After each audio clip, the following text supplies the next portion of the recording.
Okay, let's unpack this. Have you ever wondered how these really big companies navigate the very complex world of international finance to get the best deals? Today, we're diving into a fascinating financial instrument that helps them do just that, the currency swap. Our mission really is to strip away the jargon, show how currency swaps actually work using some specific examples. It's about getting to the core of this pretty powerful tool. Yeah, and what's fascinating here, I think, is how currency swaps act as this sophisticated yet really quite elegant solution. It's for companies looking to, optimize their borrowing or manage currency risk across borders. Think of it like a shortcut, a clever one. Right, a strategic shortcut. So let's start right at the beginning. What exactly is a currency swap in simple terms? Fundamentally, it's an agreement. Two parties agree to exchange the principal amount of a loan and the interest in one currency, the principal and interest in another currency. Pretty straightforward at its core. Okay, and how does that work mechanically, like the steps involved? Sure, so typically it unfolds like this.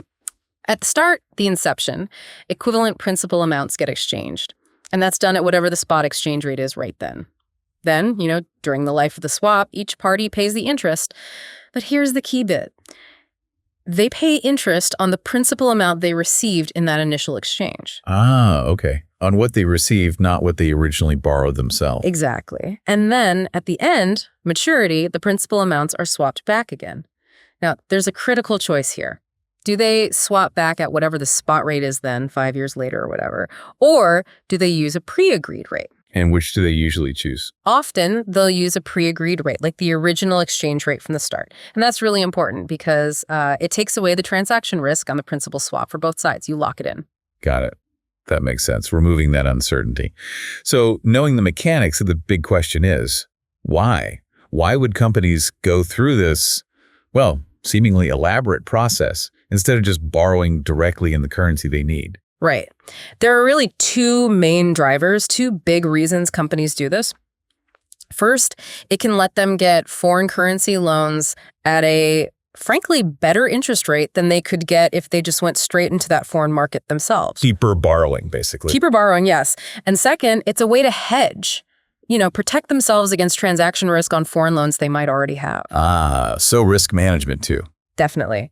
If you zoom out, it's all about leveraging what we call comparative advantages in borrowing and also mitigating your exposure to currency swings. Okay, let's make this concrete. Imagine, say, an American company. They need South African Rand, ZAR, for an investment there. But borrowing Rand directly is, let's say, expensive for them. And at the same time, maybe there's a South African company that needs US dollars for something in the States, and borrowing dollars is expensive for them. How does a swap help them both? Okay, a perfect example. Let's put some numbers on it. Say the American company can borrow US dollars at home for 6%. Nice and easy. But if they try to borrow Rand directly in South Africa, the rate jumps to, say, 9%. Ouch! Right. Now, the South African company, they can borrow Rand in South Africa for, let's say, 8%. That's their home advantage. But if they need dollars for a U.S. project, maybe the rate they face is 11%. Even worse. So you've got these different borrowing strengths. How do they actually, use the swap to benefit from each other's lower rates? What's the clever move? Well, this is the beauty of the fixed-for-fixed swap. Each company basically gets to borrow using the other company's advantage in their home market. So the American company borrows dollars at its cheap 6% rate. Then, through the swap agreement, it essentially lends those dollars to the South African company at that same 6%. Okay. And the South African company does the mirror image.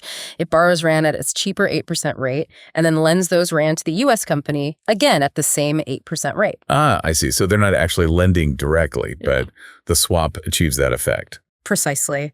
The swap agreement facilitates this exchange of interest payments based on those initial borrowings. The net result. Both companies get access to the foreign currency they need, but effectively at the lower interest rate that their swap partner could get in their home market. It's cheaper for both than borrowing directly abroad. That really shows how financial engineering isn't just complex. It can actually create real savings. It turns those different borrowing costs into a shared win. Absolutely. It's about finding that comparative advantage, that difference, and structuring a deal so both parties can tap into it. Very clear. Okay, that covers the fixed-for-fixed scenario nicely. Let's shift gears slightly to something a bit more complex. The fixed-for-variable swap. Let's use an example. Say, Barrow Co. a U.S. firm, wants to borrow $500 million for 5 years for an investment over in the Eurozone. All right. So in this scenario, let's imagine Barrow Co's bank steps in to arrange the swap, maybe with another company. We'll call them Greening Co. Let's say the spot rate right now is 1.1200 per US dollar. So at the start, Barrow Co's $500 million is swapped for, about $446.4 million with Greening Co. Okay. And crucially, like we discussed, they agree to swap that principal back in 5 years at that exact same starting rate, 1.1210. Takes the currency risk off the table for the principal. By locking it in again. Exactly. And let's add a common feature. The bank charges a fee for arranging this, say 0.4% annually in euros. And usually this fee is split down the middle, so 0.2% each. Okay, got the setup. Now, what about the borrowing rates these two companies face? Good question. Let's say Barrow Co, the U.S. firm, can borrow dollars at 3.6%, but if they borrow euros directly, it's ESTR plus 1.5%. Remember, ESTR is the euro short-term rate, a variable benchmark. Greening Co, maybe they're based in the Eurozone, can borrow euros at ESTR plus 0.8%. That's their home advantage. But if they borrow dollars, it's 4.5%. Okay, so we see the differences again. Barrow is better in dollars. Greening is better in euros. How does the swap translate these rate differences into an actual, measurable gain for them? Well, we can calculate the potential benefit. Look at the dollar borrowing. Greening pays 4.5%. Barrow pays 3.6%. That's a 0.9% difference, an advantage for Barrow. Right.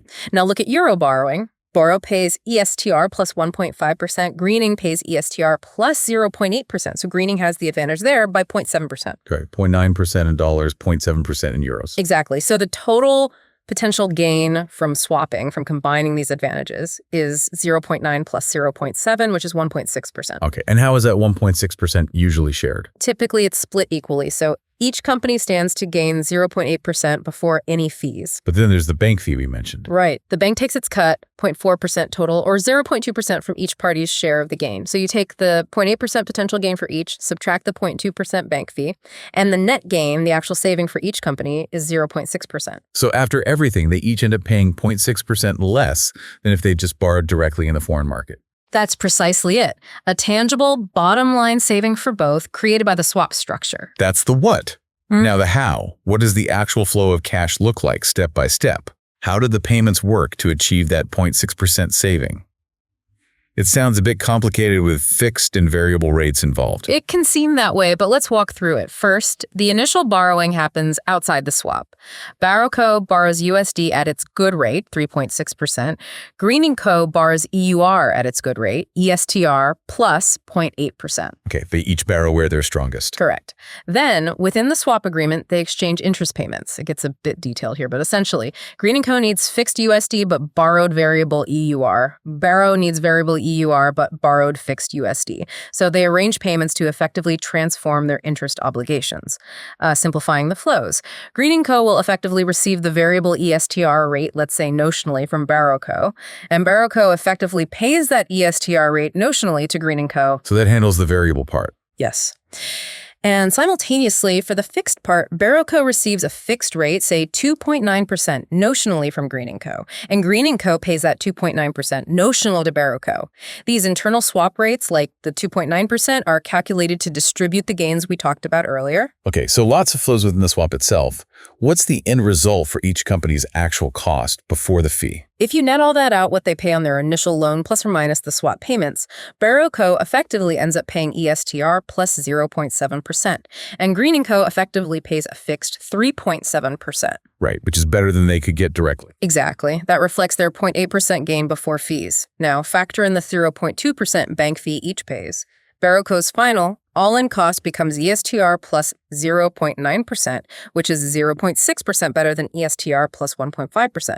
And Greening Co's final all-in cost becomes 3.9%, which is 0.6% better than 4.5%. That's the key takeaway. Both parties paid 0.6% less interest than they would have if they'd borrowed directly in those foreign markets. It works. So wrapping this up then, what does this all really mean? Currency swaps, they're obviously more than just, shuffling money around. They seem to be a really sophisticated, quite clever financial strategy, actually, allowing companies to really cut their borrowing costs and carefully manage currency risk in what is, let's face it, a very interconnected global economy. Absolutely. I think this detailed look really underscores how Financial engineering can genuinely create these win-win situations. It does it by exploiting, maybe that's too strong a word, but by leveraging these differences in borrowing costs between markets and managing the risks very carefully. It's a powerful example of how really understanding the details, the nuances, can lead to significant strategic advantages for businesses operating internationally. So thinking about this, what stands out most to you about how these instruments function? And maybe for our listeners to ponder, where else, outside of maybe pure finance, might we see similar ideas? This principle of leveraging differences, comparative advantages to create mutual benefit. Something to think about.